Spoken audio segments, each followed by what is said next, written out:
ইরানের খোমেনি হত্যা করা হলো। খোমেনিকে, তার জন্য দোয়া করা যাবে কিনা, তার জানাজা পড়া যাবে কিনা।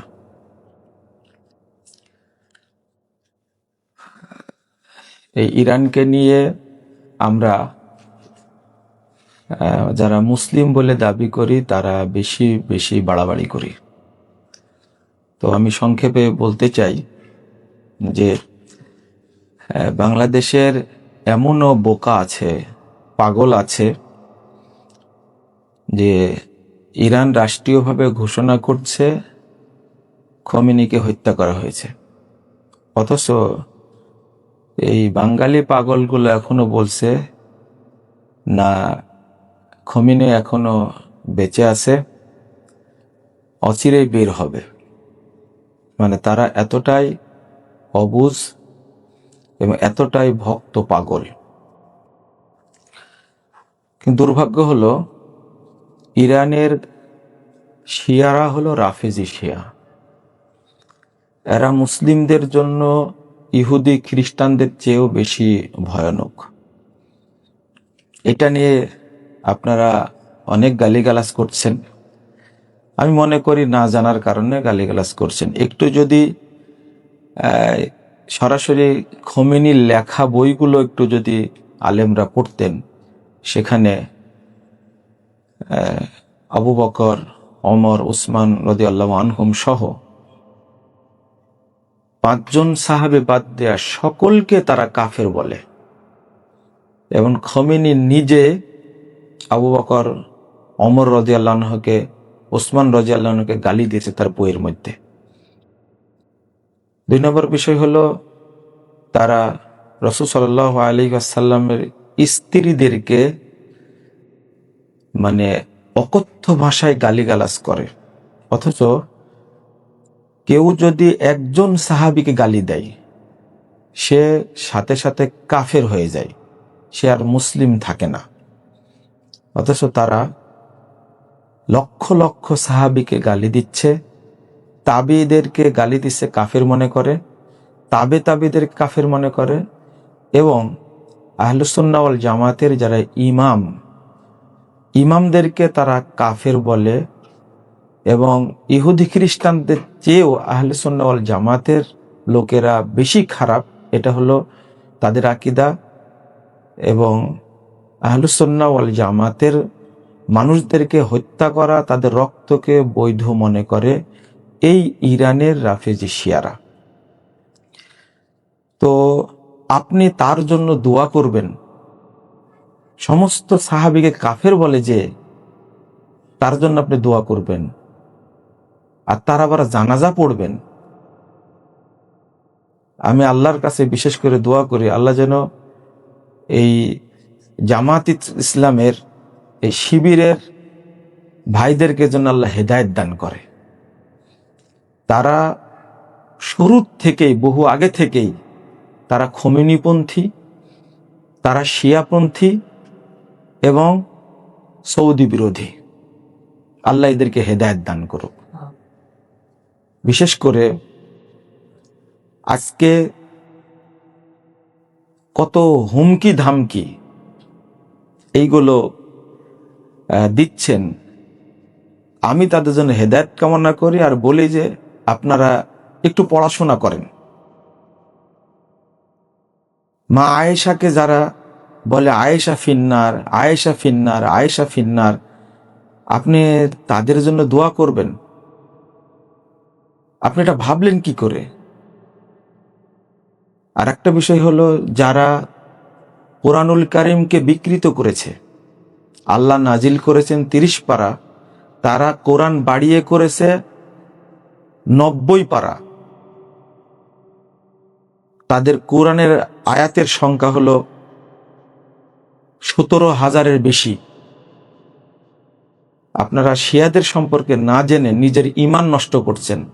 আপনার আকীদাই নাই, আপনি সালাত পড়ে সিয়াম রেখে কি করবেন? তাহাজ্জুদ পড়ে কি করবেন?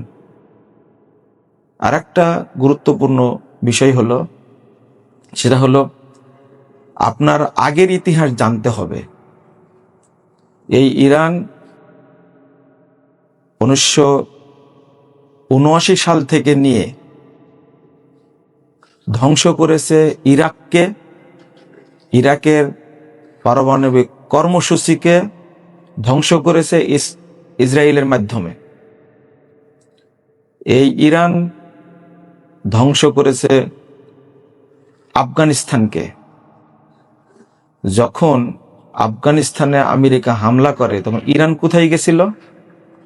এই ইরান ধ্বংস করেছে ইয়ামানকে, এই ইরান ধ্বংস করেছে সিরিয়াকে। প্রত্যেকটা জায়গায় নুসাইরি শিয়া, যাদেরকে আলাবি বলে, ইয়ামানে হুসি শিয়া, এদেরকে অর্থ এবং অস্ত্র দুইটাই দিয়ে ধ্বংস করেছে। ইরানকেও ধ্বংস হতে হবে এবং ওই আমেরিকা ইসরায়েল দেশে ধ্বংস হবে, এটা ইতিহাস, এটা আপনাকে মেনে নিতে হবে। প্রথম বড় ব্যাপার হলো, বড় বিষয় হলো যে আরো পূর্বের ইতিহাস দেখেন, যে বাগদাদ জ্ঞান কেন্দ্র, এই জ্ঞান কেন্দ্রকে নষ্ট করেছে কারা? এর জন্য দায়ী হলো শিয়ারা। আপনি আমি বুঝি না, জানি না বলেই আজকে খুব মায়া কান্না কাঁদছেন, কিন্তু এর আগে কেন করেননি? আপনি একটু হিসাব করে দেখেন, যে ইতিহাসগুলো একটু পড়ে দেখেন। বড় কথা, যখন ইউক্রেন এবং রাশিয়ার যুদ্ধ চলছে তখন আপনি কার পক্ষে? আপনি তো কারো পক্ষেই না। আপনাকে এই আকীদা পোষণ করতে, এটা আহলে সুন্নাহ ওয়াল জামাতের আকীদা, যে রাফেজি শিয়ারা ইহুদি খ্রিস্টানের চেয়েও মুসলমানদের জন্য বেশি ভয়ঙ্কর, এই আকীদা আপনার থাকতেই হবে। তাহলে আজকে ইসরায়েলের সাথে ইরানের লাগছে, আমার তাতে কি যায় আসে? আমি কার পক্ষ অবলম্বন করব? আপনি বলবেন যে ইরানকে যদি ধ্বংস করে তার দ্বারা ক্ষতিগ্রস্ত হবে সৌদি আরব, ক্ষতিগ্রস্ত হবে কুয়েত, বাহরাইন। ক্ষতিগ্রস্ত কিসের ক্ষতিগ্রস্ত তো করেই ফেলেছে, একটার পর একটা সবগুলো তো মেরেই ফেলেছে। আমরা এখানে দুইটা কথা বলবো। ইমাম আউজাই রাহিমাহুল্লাহ তিনি বলছেন, ইদাল তাকাল ফাজিরু বিল ফাজের ফাক্তাতালা। এক ফাজের, এক অপরাধী যদি আর এক অপরাধীর সাথে মারামারি করে, ফাআহলাকাল্লাহু আহাদাহুমা, যদি তাদের একজনকে আল্লাহ ধ্বংস করে, ফালহামদুলিল্লাহ, তাহলে বলবো আলহামদুলিল্লাহ। ওয়াইদা আহলাকাহুমা জামিআ, যদি আল্লাহ এই দুই কাফেরকেই যদি হত্যা করে, বলবো ফালহামদুলিল্লাহি কাসীরা। ইমাম আউজাই রাহিমাহুল্লাহর বক্তব্যটা পেশ করেছেন ইমাম যাহাবী রাহিমাহুল্লাহ সিয়ারু আলাম আন নুবালার মধ্যে 8 নম্বর খণ্ডের 458 পৃষ্ঠা। ইমাম ইবনে তাইমিয়া রাহিমাহুল্লাহ তিনি বলছেন তার ফতোয়ার মধ্যে 28 নম্বর খণ্ডের 546 পৃষ্ঠা, ইদাক্তাতালা তাইফাতে মিনাল কুফার ফাল মুসলিমু ইয়াফরাহু বিইকতিতালিহিম, যখন কাফেরদের মধ্যে যখন যুদ্ধ লাগবে, তখন দুই দল, কাফেরদের দুই দল যখন যুদ্ধ করবে, তখন মুসলিমরা আনন্দিত হবে, খুশি হবে। ওয়ায়াকুল, এবং বলবে, মুসলিম ব্যক্তি বলে, আলহামদুলিল্লাহিল্লাযী ইউসাল্লিতু যালিমিনা বা'দাহুম আলা বা'দ,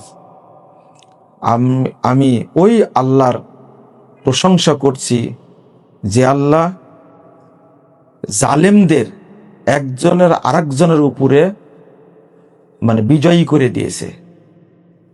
তো আমাদের বক্তব্য হলো এই জায়গায় যে এই দুই কাফের মারামারি করছে, বরং ইহুদি খ্রিস্টানদের চেয়েও বেশি খারাপ মুসলিমদের জন্য। আপনি একটা কথা চিন্তা করবেন, যে যদি ইহুদি খ্রিস্টানদের চেয়ে বেশি খারাপ রাফেজি শিয়ারা হয়, আপনি তার জন্য কেমনে জানাজা পড়েন, কেমনে ইন্নালিল্লাহ পড়েন? কেমনে ভক্তি দেখান? আপনার আকীদাগত জ্ঞান জিরো। মনে করতাম বাংলার মুসলিমরা অধিকাংশ মুসলিম, এখন বিচার বিশ্লেষণ করতে দেখবেন মুসলিমদের সংখ্যা খুব কম, অধিকাংশ শিয়া। আর সাধারণ শিয়া না, এরা হল রাফেজি শিয়া, অর্থাৎ পৃথিবীর মধ্যে সবচেয়ে নিকৃষ্ট জাত যারা, তারা হলো রাফেজি। আপনি মুসলিম বলে দাবি করেন, অথচ অন্তরে আপনি এই রাফেজি শিয়াদেরকে ভক্তি করেন। আর একটা জিনিস খেয়াল করেন, আপনি একটা বক্তব্য বের করেন তো, যে ইহুদি খ্রিস্টানদের যারা নেতা, ধরেন আমেরিকার প্রেসিডেন্ট ট্রাম্প, সে আবু বকর রাদিয়াল্লাহু আনহুকে গালি দিয়েছে, সে বিশ্ব সন্ত্রাসী। ট্রাম্প বিশ্ব সন্ত্রাসী, এতে কোনো সন্দেহ নাই। ইরানে সে হামলা করছে, এটা হামলাটা অন্যায়, এতে কোনো সন্দেহ নাই। কিন্তু আপনি বিশ্লেষণ করে দেখেন, আমেরিকার প্রেসিডেন্ট বাইডেন, বারাক ওবামা সাহাবীদেরকে গালি দিয়েছে, একটা বক্তব্য দেখান। বা রাসূলের স্ত্রীদেরকে গালি দিয়েছেন, বক্তব্য দেখান। এমনকি ইহুদি, এই যে ইসরায়েল যে দখল করেছে ফিলিস্তিনকে, এই শয়তানগুলো গালি দিছে, একটু দেখান আপনি। অথচ এই রাফেজি শিয়ারা সাহাবি থেকে নিয়ে তাবে মুহাদ্দিস উলামায়ে কেরাম, এক কথা আহলে সুন্নাত ওয়াল জামাতের সবাই, এখন পর্যন্ত যারা আহলে সুন্নাত ওয়াল জামাতের আকীদার, তারা এদেরকে, আহলে সুন্নাত জামাতের সবাইকে কাফের মনে করে থাকে, তাদেরকে হত্যা করা জায়েজ মনে করে থাকে। আর আজকে আমরা তাদের জানাজা পড়ছি। আমরা আল্লাহর কাছে দোয়া করি, আল্লাহ যেন এই রাসূলের সাহাবীদেরকে গালি দেওয়া এই জাতিকে আল্লাহ যেন ধ্বংস করে দেন। সাথে সাথে আল্লাহ এই যে ইহুদি গোষ্ঠীকে যেন আল্লাহ ধ্বংস করে দেন। আল্লাহ রাব্বুল আলামিন যেন এই ফিলিস্তিন থেকে ইহুদিদেরকে নিশ্চিহ্ন করে দেন। পৃথিবীর ইতিহাসে যেন ইহুদি নামক রাষ্ট্র যেন না থাকে, আল্লাহ যেন সেই ব্যবস্থা করেন। পাশাপাশি যারা মুসলিম উম্মার উপর নির্যাতন করছে, আল্লাহ যেন তাদেরকে ধ্বংস করেন। এটা আমাদের বক্তব্য। শেষ কথা হলো যে ইতিহাস সম্পর্কে দয়া করে জানুন, পড়ুন, নিজের আকীদা সম্পর্কে জানুন। আজকে ইরান ইসরায়েলে বোমা না ফেলে, কেন বোমা ফেলছে কুয়েতের উপরে, বাহরাইনের উপরে, দুবাইয়ের উপরে, সৌদি আরবের উপরে কেন ফেলছে? এই ইরান আপনার কি উপকারটা করেছে? যখন মায়ানমারে হত্যা করছিল বহু মানুষকে, তখন কি আপনাকে ইরান কোনো সহযোগিতা করেছে? কেন সহযোগিতা করতে আসেনি? তারা জানে মায়ানমারের মুসলিমরা শিয়া না সুন্নি। এখন এরদোগান, আপনার দুলাভাই, যেটা, যাকে আপনি মুসলিম খলিফা মনে করেন, বিশেষ করে জামাত ইসলামের শিবিরের লোকেরা যারা এরদোগানকে খলিফা মনে করে, আমাদের একজন পরিচিত শেখ মুখতার আহমদ, সারাক্ষণ তিনি শিয়াদের পক্ষ নিয়ে কথা বলছেন। আপনারা তাদেরকে প্রশ্ন করেন যে এরদোগান সহযোগিতা করে না কেন? সৌদি আরব সহযোগিতা করবে কেন? সৌদি আরব, কুয়েত, দুবাই তারা সহযোগিতা করবে না। ইরানের যারা দুলা ভাই তারা সহযোগিতা করে না কেন? হিজবুল্লাহ আজকে কই? আজকে তালেবান কই? তালেবান সহযোগিতা করে না কেন? আপনি এটাও জেনে রাখবেন, পাকিস্তানে যে গতদিন হামলা হয়েছে, এরা কাদের ঘাঁটি ব্যবহার করে ভারত পাকিস্তানকে হামলা করেছে, এটাও জেনে নিন। আল্লাহ যেন এই জাতিকে হেদায়েত দান করে, আল্লাহ যেন বুঝার তৌফিক দান করে, আল্লাহ যেন এই যে সিরিয়াকে যেভাবে স্বাধীন করে দিয়েছেন, এই অভিশপ্ত অপবিত্র বাশার আল আসাদ, হাফেজ আল আসাদ অন্তত 30,000 আলেমকে হত্যা করেছে এই 53 বছরে। ইয়ামানে 10,000 আলেমকে হত্যা করেছে, সুন্নিদেরকে শেষ করে দিয়েছে, মসজিদকে ভেঙে দিয়েছে। এই খমেনি অন্তত 2 থেকে 3 কোটি মানুষকে হত্যা করেছে। ইরানে আহলে সুন্নাহ ওয়াল জামাতের কোনো মসজিদ নাই, আর আজকে বাংলাদেশে বসে থেকে আপনি ইরানের পক্ষ নিচ্ছেন। আপনি যদি এই ইরানের অর্থাৎ রাফেজি শিয়াদের পক্ষ আপনি নেন, আপনার ইমান থাকবে না। তাদের জন্য দোয়া করলে আপনার ইমান থাকবে না। তাদেরকে মুসলিম মনে করলে আপনি কাফির হয়ে যাবেন, এতে কোনো সন্দেহ নেই। শিয়াদের সাথে কোনো আপোষ নাই, এটা মনে রাখবেন। আর মূর্খতার পরিচয় দিবেন না। আমার বক্তব্য আল্লাহ যেন আপনাদের হেদায়েত দান করে, বুঝার তৌফিক দান করে।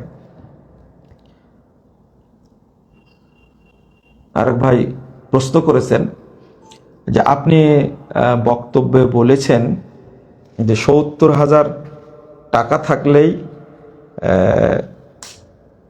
রূপার মাপে জাকাত ফরজ হয়ে যাবে।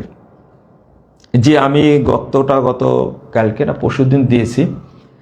এটা যখন বক্তব্যটা দেই তখন বর্তমান যে রূপার মূল্য চড়া, এটা আমার স্মরণ ছিল না।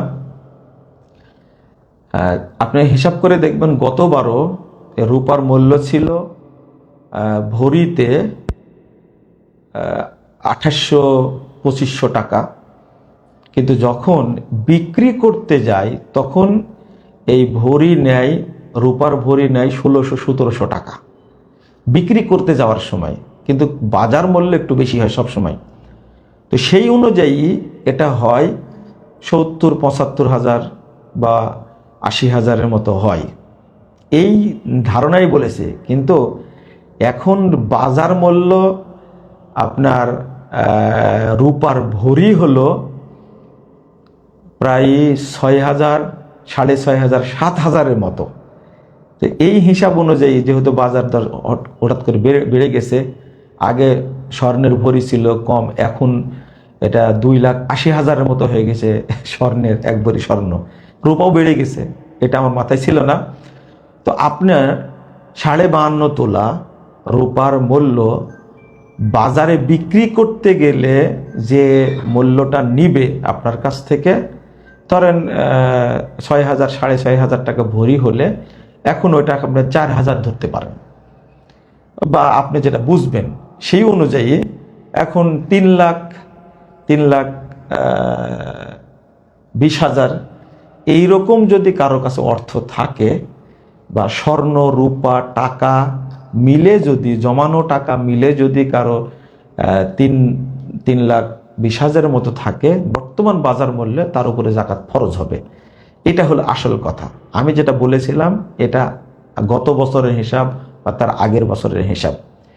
এখন যেটা দাঁড়ালো, আপনারা জাকাত দেবেন রূপার হিসাব করে। স্বর্ণ আর রূপা কোনটাতে হিসাব দেব, জাকাত দিব, এই মর্মে বলে দিয়েছি। কারণ দুইটাই হাদিসে আছে, কিন্তু উলামায়ে কেরাম, মুহাদ্দিস উলামায়ে কেরাম বলেছেন যে যেটার হিসাব করলে গরিবরা, দরিদ্র, অসহায়, মিসকিন ও এতিমরা উপকার বেশি পাবে, তাদের হিসাবটা করে, সেই হিসাবটা করে জাকাত দিতে হবে। তাহলে দেখা যাচ্ছে যে রূপার হিসাবটা করলে গরিবরা বেশি উপকৃত হবে। এই জন্য কোনো ব্যক্তির কাছে যদি ৩,২০,০০০-এর মতো টাকা থাকে, তাহলে ওই ব্যক্তির উপরে জাকাত ফরজ হবে। এবং এই দুটো মিলে, মনে করেন আপনার স্বর্ণ আছে ২ ভরি বা ১ ভরি, আর রূপা আছে, আর পাশাপাশি টাকা আছে। যেটাই রূপা সেটাই স্বর্ণ, সেটাই টাকা, যেটাই টাকা সেটাই রূপা, সেটাই স্বর্ণ। আশা করি বুঝতে পেরেছেন। এই হিসাব করে জাকাত দিবেন। বারাকাল্লাহ ফিকুম ওয়া জাযাকুমুল্লাহ খায়রান। আরেক ভাই প্রশ্ন করেছেন যে বেদাতি মাদ্রাসা মসজিদে দান করা যাবে কি? দেখুন,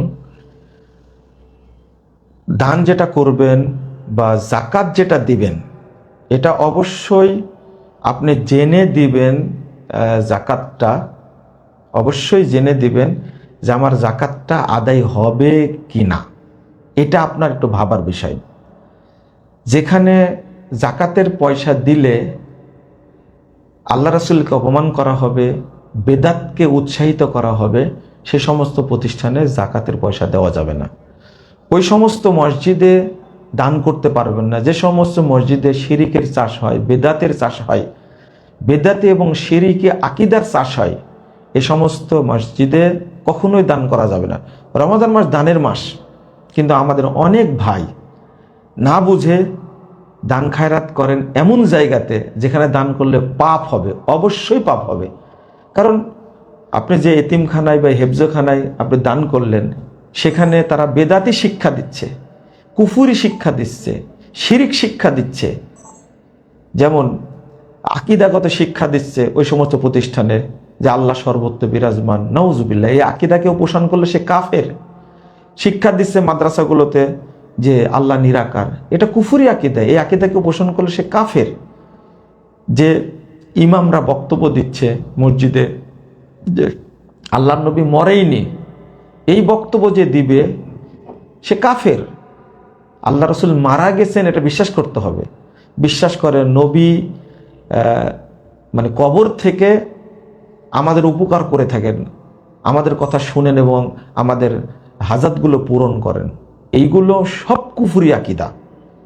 তো যে সমস্ত জায়গায় এই সমস্ত আকীদা শিক্ষা দেওয়া হয়, আল্লাহ নবী গায়েব জানতেন, পীর ফকিরাও গায়েব জানে, তারা কবর থেকে আমাদের উপকার করে, এগুলো সব কুফরি আকীদা। যে সমস্ত প্রতিষ্ঠানে মাদ্রাসা এই সমস্ত আকীদা শিক্ষা দেওয়া হয়, আপনি সেখানে দিলেন মানে আপনি শরীয়তের অপমান করলেন, আল্লাহকে অপমান করলেন, রাসূলকে অপমান করলেন। আপনি সেখানে 1 টাকাও দিতে পারবেন না। উল্টা দেখেন, বহু আহলুল হাদিস সালাফি আকীদার মাদ্রাসা মসজিদ আসছে, সেখানে তো অনেক অর্থের প্রয়োজন, অনেক এতিমখানা আছে, সেগুলো দিবেন। আপনার অর্থ দিয়ে আপনি পাপী হবেন না। আর আরেকটা জিনিস এখানে বলবো যে একজন ভাই যে এই টঙ্গীর তবলিগের, ইলিয়াসি তবলিগের ফাজাইলে আমল ছাপিয়ে দিয়েছেন 50,000 কপি তার নিজের টাকা দিয়ে। তো এই ব্যক্তি যে ক্ষতিটা করলেন, এই ফাজাইলে আমলের বইয়ের মধ্যে অন্তত আপনার 80% কথা মিথ্যা আছে। কোরআন হাদিস থাকলে সেটার অপব্যাখ্যা করা হয়েছে। আপনি সেই বইটা ছাপাই দিতে পারলেন নিজের টাকা দিয়ে, তাহলে আপনি সুন্নাতের প্রচার করলেন না কুফুরের প্রচার করলেন, না বেদাতের প্রচার করলেন, না শিরিকের প্রচার করলেন আপনি। আর তবলিগ এই ফাজাইলে আমলের মধ্যে সুফিবাদ প্রচার করে। সুফিবাদ হলো কুফুরি মতবাদ। এজন্য আমাদের কথা বলতে হয়, এই সমস্ত কাজে ব্যয় করা যাবে না, দান খায়রাত করা যাবে না। বরং উল্টা আপনার কোরআন এবং সুন্নাহ ভিত্তিক বই অনেক আছে।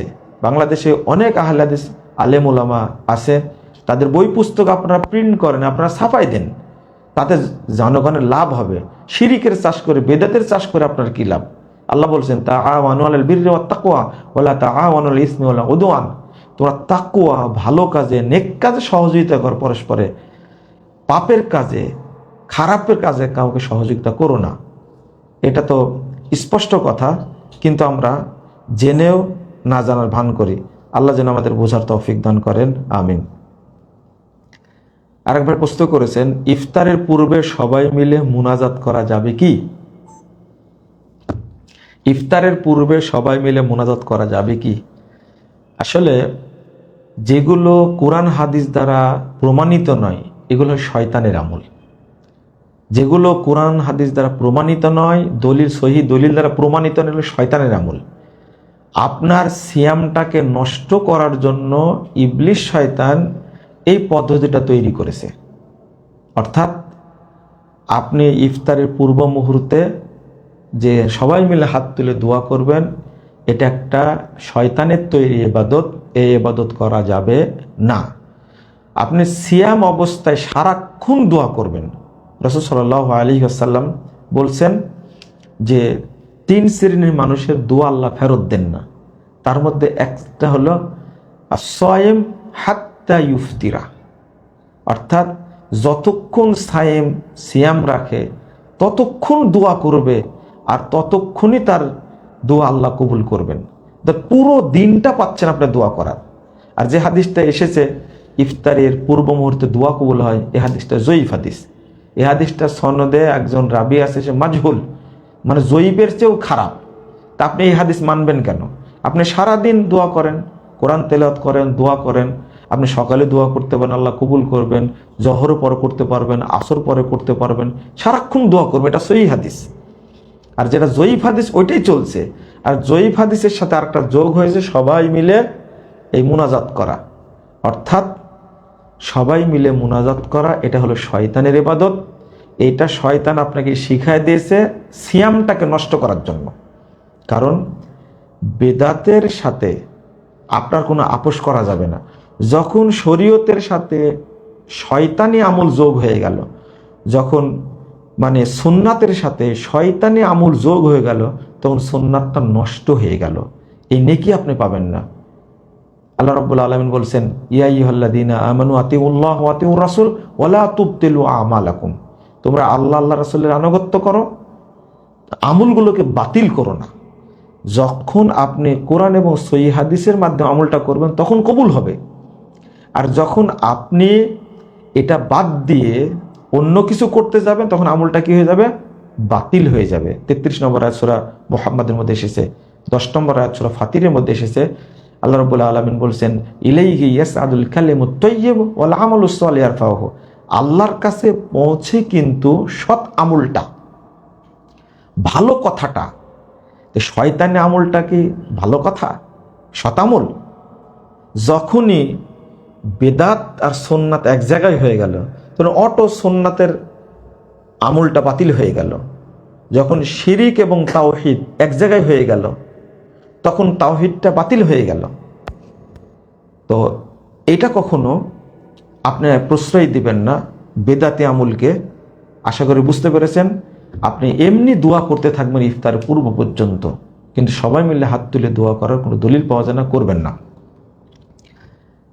আরেক ভাই প্রশ্ন করেছেন যে আজান দিলে ইফতার করব, কারণ 3-4-5 মিনিট পরে আজান দেয় অনেক মসজিদে, অথচ ওয়াক্ত আগেই হয়ে যায় না, মানে সময় হওয়ার সাথে সাথে ইফতার করব। এটা তো সারা বাংলাদেশের রোগ। সরকার ঠিক টাইমে ঘোষণা দিলেও আপনারা সেটা মানতে চান না। কারণ গ্রামের এই কাঠমোল্লাগুলো তারা এতটাই মানে গোঁড়া, আর এতটাই তারা মানে মূর্খ, তারা সঠিকটা মানুষকে বলবেও না, সঠিকটা বুঝতেও চাইবে না। রাসূলুল্লাহ সাল্লাল্লাহু আলাইহি ওয়াসাল্লাম বলছেন যে রাতের আগমন ঘটে পূর্ব দিকে, আকবাল লাইলু মিন হাহুনা ও আদবারান নাহরু মিন হাহুনা। রাসূল সাল্লাল্লাহু আলাইহি ওয়াসাল্লাম বলছেন যে পূর্ব দিক থেকে রাতের আগমন ঘটে, দিন পশ্চিম দিক বিদায় নেই। ফাইদা ওয়ারাবাতিশ শামস ফাকাদ আফতারা সাইম, যখন সূর্য ডুবে যাবে তখনই সাইম ইফতার করবে। আপনার লেখা থাকছে সূর্যাস্ত, এটা রাইট টাইম সূর্যাস্ত, যেটা রেডিওতে বলবে, পেপার পত্রিকায় বলবে, এটাই হলো ইফতার করার টাইম। অথচ এখানে সতর্কতামূলক আরও 5 মিনিট যোগ দিচ্ছে, 5 মিনিটের বদলে 6 মিনিট যোগ হয়ে যাচ্ছে। এটাও হলো ইবলিসের ইবাদত।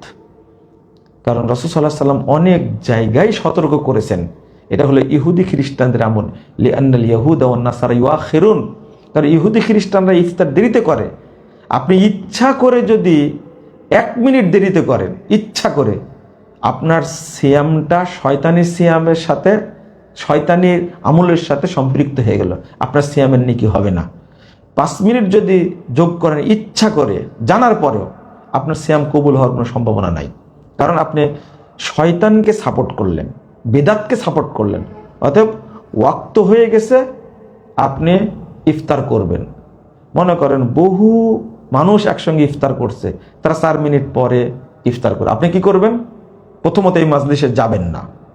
2 নম্বর, এই মাজলিসে গেলেও আপনি রাইট টাইমে ইফতারটা করবেন। এটাই হলো সুন্নাহ। আপনি সুন্নাতের উপরে টিকে থাকবেন। সারা পৃথিবী চলছে মানে মিথ্যা, বানোয়াট, হুজুকে এবং মানে মিথ্যা প্রচারের উপরে চলছে। তার মধ্যে থেকে আপনাকে হকটা খুঁজে বের করতে হবে। আল্লাহ রাব্বুল আলামিন আমাদের সেই তৌফিক দান করুন, আমিন। আরেক ভাই প্রশ্ন করেছেন, কদর রাত্রির পৃথক কোনো আমল আছে কিনা? জি, কদর রাত্রির পৃথক কোনো আমল নেই। কদর রাত্রে একটু দীর্ঘ করবেন, এটাই আমল। মুহাম্মদুর রাসূলুল্লাহ সাল্লাল্লাহু আলাইহি ওয়াসাল্লাম সাহাবা কেরাম পৃথক কোনো আমল করেছেন বলে কোনো দলিল পাওয়া যায় না। যেমন আপনি কিভাবে জাগবেন, দেখেন বাংলাদেশে কদর রাত্রির আলাদা দোয়া তৈরি করেছে। এই দোয়া পড়লে কদর রাত্রির ইবাদতটাই বাতিল হয়ে যাবে।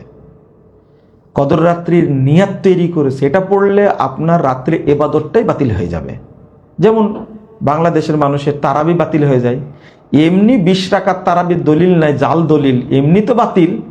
এরপরে জালকে বাতিল করার জন্য তারাবির নিয়াত তৈরি করেছে, তারাবির দোয়া তৈরি করেছে, তারাবির মোনাজাত তৈরি করেছে, এমনি বাতিল। এই যে নির্দিষ্ট করে 20 রাকাত তারাবি পড়ার হাদিসটা জাল, এমনি বাতিল। আবার এই বাতিলকে বাতিল করার জন্য ইবলিস আরো দোয়া তৈরি করেছে। ঠিক কদরের রাত্রিগুলোর ইবাদত বাতিল করার জন্য ইবলিস অনেক পরিকল্পনা করেছে। তার মধ্যে কদর রাত্রির নিয়াত, কদরের রাত্রির দোয়া, স্পেশাল দোয়া যেগুলো আমরা প্রচার করি বিভিন্ন মাধ্যমে, আপনারা দেখেছেন। তারপরে এতবার ইখলাস পড়তে হবে, এতবার আয়াতুল কুরসি পড়তে হবে। এই বাজে ফজিলতগুলো তৈরি করে ইবলিসের উদ্দেশ্য হলো যারা এগুলো পড়বে তাদের কদর রাত্রিটা বাতিল হয়ে যাবে। এই বাতিল করা উদ্দেশ্য ইবলিসদের। তো আমরা বলবো আপনি কোরআন এবং সুন্নাহ মোতাবেক যদি কদর রাত্রি জাগতে চান, তাহলে আপনি দীর্ঘ সময় যাবত কোরআন তেলাওয়াত করবেন সালাতের মধ্যে। অর্থাৎ অন্য দিন তারাবি পড়তে আপনার সময় লাগে মনে করেন 1 ঘন্টা, 1.5 ঘন্টা, 2 ঘন্টা, কিন্তু কদরের রাত্রিতে আপনি এই তারাবিটাই পড়বেন দীর্ঘ করে। হয়তো এশার পরে শুরু করলেন, পড়তে পড়তে পড়তে এটা 1টা বেজে গেল বা 2টা বেজে গেল, দীর্ঘ করেন আপনি। বা একটু পরে শুরু করলেন, আপনি 4 রাকাত পড়ে বিরতি দেন, বিরতির পরে এবার একটু তেলাওয়াত করেন, একটু দোয়া করেন আল্লাহর কাছে, এরপরে আবার শুরু করেন এইভাবে। কিন্তু স্পেশাল কোনো দোয়া আবার স্পেশাল কোনো ইবাদত কদর রাত্রিতে নাই, যেটা বাংলাদেশে করে থাকে। এটা থেকে বিরত থাকতে হবে। মনে করেন আপনি কোনো সূরা জানেন না, আপনি দীর্ঘ করবেন এই জন্যই সূরা ইখলাসই পড়েন অনেকবার, 30 বার, 35 বার, 50 বার পড়েন, আপনি কোনো আপত্তি নেই। সূরা ফালাক মুখস্থ আছে, এটাই আপনি পড়েন, 50 বার পড়েন সূরা ফালাক। আপনার আয়াতুল কুরসিটা মুখস্থ, আয়াতুল কুরসিটা যদি মুখস্থ থাকে, আপনি সালাতে দাঁড়িয়ে আয়াতুল কুরসি পড়েন 30 বার, দেখেন কত টাইম লাগে। এইভাবে সালাতটা দীর্ঘ করবেন। আর একটা, সেজদায় গিয়ে, রুকুতে গিয়ে আপনি দীর্ঘ করবেন। অন্তত সেজদায় গিয়ে আপনি পড়েন, একটু ধৈর্য নিয়ে পড়েন। তো আপনি এত রাকাত সালাত পড়ার সুযোগ পান কোথায়? যারা ইবাদতে দীর্ঘ করে তাদের তো মানে 8-10 রাকাত পড়তেই তো ফজর হয়ে যায়। যেমন সেজদায় পড়েই থাকতেন। কি পড়েন সেজদাতে? রব্বানা আতিনা ফিদ দুনিয়া হাসানা ওয়া ফিল আখিরাতি হাসানাতাও ওয়া কিনা আযাবান্নার। এটা আপনি পড়তেই থাকেন, আল্লাহকে বলতেই থাকেন, রব্বির হামহুমা কামা রব্বায়ানি সাগীরা। আপনি পড়েন তো রব্বির হামহুমা কামা রব্বায়ানি সাগীরা, সেজদায় পড়ে 20 বার পড়েন, কত টাইম লাগে? আল্লাহুম্মা ইন্নাকা আফুবুন তুহিব্বুল আফওয়া ফা'ফু আন্নি, এটা পড়তে থাকেন। আপনার 50 বার এটা পড়েন সেজদায় পড়ে, দিয়ে কতক্ষণ সেজদায় পড়ে থাকতে পারেন আপনি? বাংলাদেশের সালাদটা হয়ে গেছে, এটা হলো ব্যবসায়ী সালাত, ট্র্যাডিশনাল। 20 রাকাত সালাত পড়তে 29 মিনিট সময় লাগে, 20 মিনিট সময় লাগে। এই সালাত পড়ে এটা আল্লাহর কাছে যাবে না, এটা যাবে শয়তানের কাছে। এটার নাম সালাত না। সালাত পড়তে হবে আপনাকে ধীরে সুস্থে। আর একটা বিষয় হলো, আপনি 2 রাকাত পড়ে আল্লাহর কাছে একটু চাইলেন, কি কি চাওয়ার দরকার সেটা আপনি জানেন। আর কদর রাত্রি জাগতে হবে। রাসূল সাল্লাল্লাহু আলাইহি ওয়াসাল্লাম বলেছেন, মান হরিমা খায়রাহা ফাকাদ হরিম, যে কদর রাত্রির কল্যাণ থেকে বঞ্চিত হলো তাকে সমস্ত কল্যাণ থেকে বঞ্চিত করা হলো। কদর রাত্রি জাগতে হবে, জাগার চেষ্টা করবেন, নফল ইবাদত, কিন্তু এত গুরুত্বপূর্ণ আপনি চিত হয়ে ঘুমাবেন, এটা ঘুমানোর সুযোগ নাই। আপনি আল্লাহর কাছে চাইবেন, কিছু চেয়ে এটা মানে কাটিয়ে দেবেন সময়টা। অবশ্যই কদর রাতগুলোতে খানার আয়োজন করবেন না, বক্তব্যের আয়োজন করবেন না মসজিদে, এটা আর একটা বিদাত, এটা করবেন না। জাযাকুমুল্লাহ খায়রান। এক বোন প্রশ্ন করেছেন যে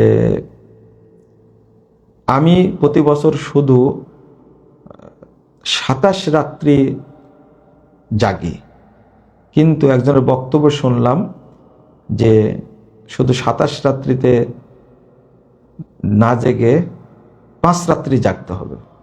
যিনি বলেছেন 5টি কদর রাত জাগার কথা, এটাই সঠিক বলেছেন। 27 তারিখেই কদর রাত্রি হবে, এই ইয়াকিন, এই বিশ্বাসটা থাকা উচিত নয়।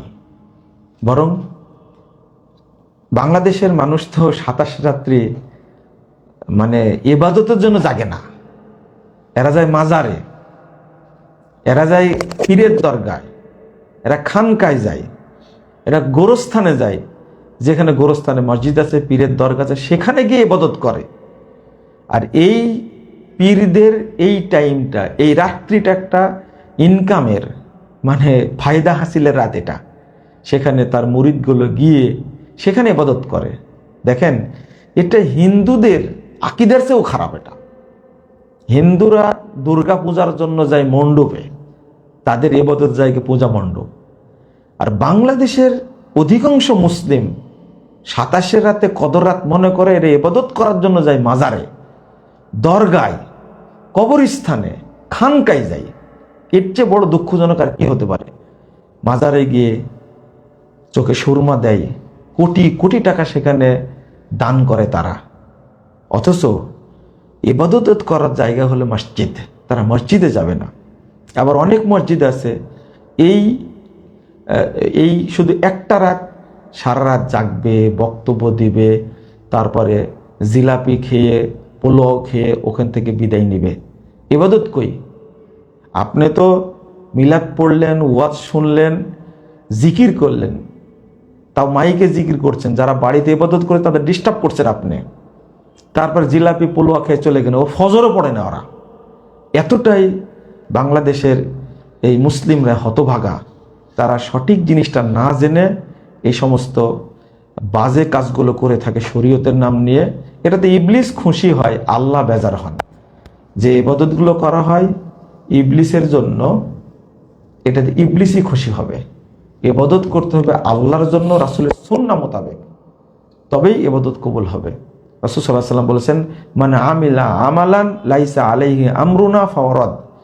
কেউ যদি এমন কোনো আমল করে যে আমল করা, যে আমলের নির্দেশ আমাদের পক্ষ থেকে নেই, ফাওরাদ, ওটা প্রত্যাখ্যাত। যে ব্যক্তি করবে সেও প্রত্যাখ্যাত, ও আমলটাও প্রত্যাখ্যাত। ওটা বর্জন করতে হবে, ওটা সমাজ থেকে তুলে দিতে হবে। বাংলাদেশের অবস্থাটা এইরকম। আর একটা প্রশ্নের উত্তর দিয়ে শেষ করি। সেটা হলো, এক ভাই প্রশ্ন করেছেন যে আশেপাশের মসজিদগুলোতে সাহারির সময় ডাকা হয়, গজল গাওয়া হয়, কিন্তু আমরা আমাদের মসজিদে শুধু আজান দেই, এই কারণে আমাদেরকে গালিগালাজ করা হয়। এ ব্যাপারে কিছু বলবেন? এটা শুধু আপনার এলাকার সমস্যা না, সারা দেশেরই সমস্যা এটা। সুন্নাহ হলো সাহারির আজান দিতে হবে।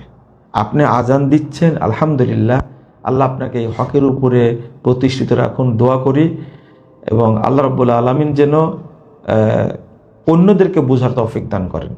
সুন্নাহ হলো সাহারির টাইম হলে আজান দিতে হবে। অন্তত ফজরের আজানের 1 ঘন্টা আগে সাহারির আজান দেবেন, তারপরে মানুষ সাহারি খাওয়া শুরু করবে। আর তাহাজ্জুদ পড়ার জন্য তার আগে উঠবেন। আজান যখনই দিবেন তখন তারা তাহাজ্জুদ থেকে ফিরে এসে সাহারিতে অংশগ্রহণ করবে। এটা হলো সুন্নাহ। কত যুগ আগে ইমাম ইবনে হাজার আসকালানী রাহিমাহুল্লাহ আজান ছাড়া ডাকাডাকি, ঢাক পিটানো, ঢোল বাজানো, যত রকমের পদ্ধতি আছে সবগুলো বেদাত বলে গেছেন। আজকে বাংলাদেশ সেটাই হচ্ছে। সাহারির সময় ডাকাডাকি করা যাবে না, বরং আজান দিতে হবে। আর আপনি বলছেন আর 10 মিনিট টাইম আছে, আর 5 মিনিট টাইম আছে। তারপরে সারা শহর একজনকে দায়িত্ব দিয়েছেন সিটি কর্পোরেশনের পক্ষ থেকে, ঢোল বাজায় ডাকবে। এগুলো সব ইহুদি খ্রিস্টানদের তরিকা, ইহুদি খ্রিস্টানদের আদর্শ। এগুলো থেকে আমাদের বিরত থাকতে হবে। আল্লাহ রাব্বুল আলামিন যেন আমাদের হেফাজত করেন, আমিন। আমার একটা প্রশ্ন হচ্ছে যে অনেক আহলে হাদিস ভাই জামাতে ইসলামী এবং ইসলামিক ছাত্র শিবির করে, তারা আহলে হাদিস পরিচয় দেয়, তারা কি মানে সত্যিকারে কি আহলে হাদিস? এ সম্পর্কে একটু বিস্তারিত কিছু বলবেন। শুধু আহলে হাদিসরা শুধু জামাত ইসলাম শিবিরের সাথে নাই, অনেক আহলে হাদিস আছে প্রচলিত রাজনীতির সাথে জড়িত। কেউ জাতীয় পার্টি, কেউ বিএনপি, কেউ আওয়ামী লীগ, এগুলোর সাথে জড়িত। জামাত ইসলামের সাথে তো আছেই। আহলে হাদিস তাদেরকে বলা হয় যারা কেবল কোরআন এবং সুন্নাহ অনুসরণ করে থাকে। তাদের পরিচয় অন্য কোনো পরিচয় নাই। পরিচয় একটা, তারা জাতিগত মুসলিম, আকীদাগত সালাফি, আহলুল হাদিস, আহলুস সুন্নাহ ওয়াল জামাত, এছাড়া কোনো পরিচয় দিতে পারবেন না। দুর্ভাগ্য, যারা আহলে হাদিস হওয়ার পরেও বিভিন্ন রাজনৈতিক দলের সাথে সংশ্লিষ্ট, এদের জন্য আফসোস, তারা আকীদা বুঝে না এবং আদর্শটাও বুঝে না। কিছু মানুষ শিয়া আদর্শে বিশ্বাসী, তাদের সাথে সংশ্লিষ্ট হয়ে গেছে। আবার কিছু মানুষ পাশ্চাত্য মতবাদ, যেমন জাতীয়তাবাদ, ধর্মনিরপেক্ষতাবাদ, পুঁজিবাদ, এই সমাজতন্ত্র, কমিউনিজম, এই সমস্ত সাম্যবাদ, এগুলোর সাথে যারা জড়িত হয়, তাদেরকে আমি মনে করি মুসলিম দাবি করলেও তারা তাগুতের সাথে জড়িত। তাদের এই এলেম নাই, এই তাগুত থেকে তাদের বের হয়ে আসা উচিত। আহলে হাদিসদের পরিচয় একটাই, তারা আহলে হাদিস, আর কোনো পরিচয় থাকতে পারে না। জাযাকুমুল্লাহ খায়রান ওয়া বারাকাল্লাহু ফিকুম। আরেকটি প্রশ্ন, যে বর্তমানে ইরানের নেতা যে খামেনি মৃত্যুতে অনেক মুসলিম ভাই এবং অনেক আলেম, আমাদের সালাফি আকীদার মধ্যে অনেক আলেম আছে যারা ফেসবুকে তাদের ফেসবুক আইডি এবং অনেক দিনী ভাইয়েরা এই ইরানি শিয়াদের সম্পর্কে প্রমোট করে, এদের সম্পর্কে কিছু বলবেন। আলেমদের সম্পর্কে বিশেষ করে আমি একটু জানতে চাচ্ছি, তারা কেমন আলেম? এটা তো বক্তব্যের মধ্যে বলে দিয়েছি জি, যে ইরানের পক্ষে, ইরানের ধর্মটাকে, রাফিজি ধর্মটাকে আমাদের দেশের মানুষ ইসলাম মনে করে। অথচ অন্য দেশে, সৌদি আরবের পর্দার ব্যাঘাত ঘটছে, এইটা নিয়ে গান বাজনা, এইটা নিয়ে সমালোচনা করছে। কিন্তু ইরানটা যে পতিতালয় একটা, সেখানে যে ঘন্টায় বৈধভাবে মেয়ে ভাড়া পাওয়া যায়, এই ইরানে যে কন্ট্রাক্ট 6 মাসের জন্য, 1 সপ্তাহের জন্য, 1 মাসের জন্য মেয়ে ভাড়া পাওয়া যায়, ছাত্রছাত্রী সেখানে ভাড়া করে বৈধভাবে বসবাস করে, সেই দেশে তো আর জেনা দরকার নাই, সে দেশে তো পতিতালয় দরকার নাই, যে দেশে এইভাবে বৈধ জেনা করার ব্যবস্থা করা আছে। আমাদের দেশের আলেমরা যদি বুঝতো যে ইরানের বাস্তবতা অবস্থাটা, তাহলে কখনো ইরানের পক্ষে কথা বলতো না। পুরো ইরানটাই হলো পতিতালয়। এটা কন্ট্রাক্ট বিয়ে তারা জায়েজ করেছে, আর কত নোংরা নোংরা কথা আছে। কন্ট্রাক্ট বিয়ে করেছে, এরপরেও ফজিলত বর্ণনা করেছে। তারা মিলন করতে গিয়ে যতটা কথা বলে, সমস্ত কথায় 70,000 ফেরেশতা, প্রত্যেকটা কথায় 70,000 ফেরেশতা জন্ম নেয়। আর সেই 70,000 ফেরেশতা তার জন্য কিয়ামত পর্যন্ত নেকি লিখতে থেকে আমল নয়। নাউজুবিল্লাহ, আস্তাগফিরুল্লাহ। জেনা করে আবার ফজিলত বর্ণনা করেছে। কন্ট্রাক্ট বিয়ে করে জেনা করার পরে যারা গোসল করে, এই গোসলে যত ফোঁটা পানি বের হয়, সমস্ত ফোঁটা থেকে 70,000 করে ফেরেশতা জন্ম নেয়। আস্তাগফিরুল্লাহ, আস্তাগফিরুল্লাহ। এই শিয়াদেরকে আমরা এত কাছের মনে করি, আমরা এতটাই বোকার বোকা, যারা সাহাবীদের গালি দেয়, যারা তাবেঈদের গালি দেয়, কাফের মনে করে, গালি না শুধু কাফের মনে করে, তাদের পক্ষে আমরা আজকে ছাপাই গাচ্ছি। আল্লাহ এদেরকে হেদায়েত দান করুন, এবং যারা সাহাবী তাবেঈদেরকে গালি দেয়, আল্লাহ এদেরকে ধ্বংস করুন, আমিন। সুবহানাক আল্লাহুম্মা বিহামদিক, আশহাদু আল্লা ইলাহা ইল্লা আনতা, আস্তাগফিরুকা ওয়া আতুবু ইলাইকা। ওয়াসসালামু আলাইকুম ওয়া রাহমাতুল্লাহি ওয়া বারাকাতুহু।